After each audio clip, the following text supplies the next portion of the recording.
নির্মাণ করো, যেই প্রাসাদের মধ্যে দাঁড়িয়ে আমি মুসা আলাইহিস সালাতু ওয়াস সালামের খোদাকে আমি দেখতে পাই। বলেন নাউজুবিল্লাহ।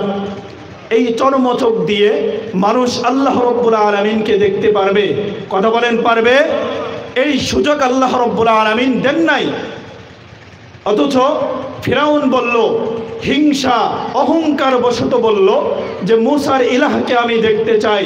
মুসাদের দিনের দাওয়াত দেয়, একাত্মবাদে খোদার যেই দাওয়াত দেয়, এটা কি সত্য নাকি মিথ্যা এটা আমি দেখতে চাই। সুতরাং তুমি আমার জন্য বিশাল বড় একটা প্রাসাদ নির্মাণ করো, এই প্রাসাদের উপর আমি দাঁড়িয়ে দেখব যে আসলে মুসার ইলাহ আছে কিনা। বলেন নাউজুবিল্লাহ। আল্লাহ রাব্বুল আলামিন এখানে বললেন যে মুসা আলাইহিস সালাতু ওয়াস সালাম যখন দ্বীনের দাওয়াত দিলেন, ফিরাউনের কাছে গিয়ে বললেন, সে নিজেকে খোদাই দাবি করলো। কথা বলেন ঠিক কিনা? তাহলে আল্লাহ রাব্বুল আলামিন এখানে তার অহংকার তুলে ধরলেন যে সে অহংকার বশত এই কথাগুলো বলেছিল, অহংকার করেছিল। আর এই অহংকার করার কারণে আজ গোটা বিশ্বের কাছে, সমস্ত পৃথিবীর শুরুলগ্ন থেকে কিয়ামত পর্যন্ত যত মানুষ আসবে, এই ফিরাউন নামটা সকলের কাছে অপছন্দনীয় হিসেবে থাকবে। কথা বলেন ঠিক কিনা? আল্লাহ রাব্বুল আলামিন ফিরাউনের অহংকার সম্পর্কে বললেন। এখন আসেন অহংকার সম্পর্কে আল্লাহ রাব্বুল আলামিন কোরআনের মধ্যে বিভিন্নভাবে বলেছেন। এখন হাদিস থেকে রাসূল সাল্লাল্লাহু আলাইহি ওয়াসাল্লাম কি বললেন এগুলো জানার দরকার আছে না নাই? একটু আওয়াজ দিয়ে বলেন, জানার দরকার আছে না নাই? মুসলিম শরীফের 168 নম্বর হাদিসের বর্ণনা। قال رسول الله صلى الله عليه وسلم لا يدخل الجنة من كان في قلبه مثقال ذرة من كبر।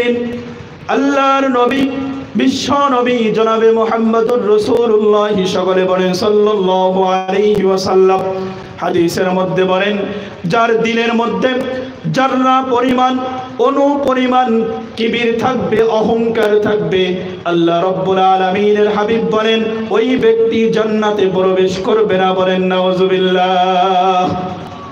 যার দিলের মধ্যে জাররা পরিমাণ, অনু পরিমাণ, যেটা সাধারণ চর্মচক্ষু দিয়ে দেখা যায় না, এত সামান্য পরিমাণও যার দিলের মধ্যে অহংকার থাকবে, আল্লাহর নবী বলেন এই মানুষগুলাকে কিয়ামতের ময়দানে জান্নাতে দেওয়া যাবে না। বলেন নাউজুবিল্লাহ। শুধু এখানেই ক্ষান্ত নয়, আল্লাহর নবী বিভিন্ন হাদিসের মধ্যে বলেন, আল্লাহর নবী হাদিসের মধ্যে বলেন, বুখারী শরীফের 6071 নম্বর হাদিসের বর্ণনা। قال رسول الله صلى الله عليه وسلم الا اخبركم باهل الجنه। আল্লাহর নবী বলেন, আমি কি তোমাদেরকে জান্নাতি ব্যক্তিদের সম্পর্কে সুসংবাদ দিব না? আল্লাহর নবী বলেন, জান্নাতে কারা যাবে? কুল্লু দাঈফিন মুতাদাঈফিন। আল্লাহর নবী বলেন, যাদেরকে দুর্বল মনে করা হয়, যাদেরকে অসহায় মনে করা হয়, এই মানুষগুলা জান্নাতে প্রবেশ করবে। বলেন সুবহানাল্লাহ। সমাজের মধ্যে যারা দুর্বল, যাদেরকে কোনো দাম দেওয়া হয় না, কিন্তু তার দিলের মধ্যে খাঁটি ঈমান আছে, এমন মানুষ আছে না নাই? কথা বলেন আছে না নাই? এই মানুষগুলো আল্লাহ রাব্বুল আলামিনের হাবিব বলেন এই মানুষগুলো কাল কিয়ামতের ময়দানে বিশাল বিশাল টাকাওয়ালা মানুষের আগে জান্নাতে চলে যাবে। এরপর আল্লাহর নবী বলেন, লাউ আকসামা আলাল্লাহি লা আবাররাহু।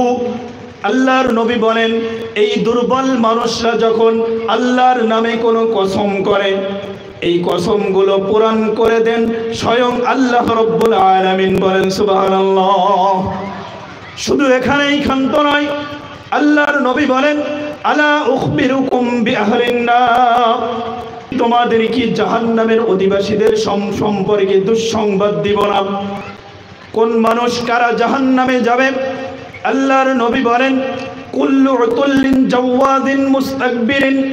আল্লাহর নবী বলেন, কুল্লু উতুল্লিন জাওয়াদিন মুস্তাকবিরিন। তিন শ্রেণীর মানুষদের কথা এখানে বলেছেন। এক নাম্বার হলো কর্কশবাসী।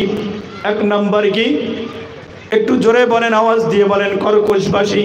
অর্থাৎ যার কথাই কোনো মাধুর্যতা নাই, কথা বললেই মনে হয় কাউকে ঝাড়ি দিচ্ছে।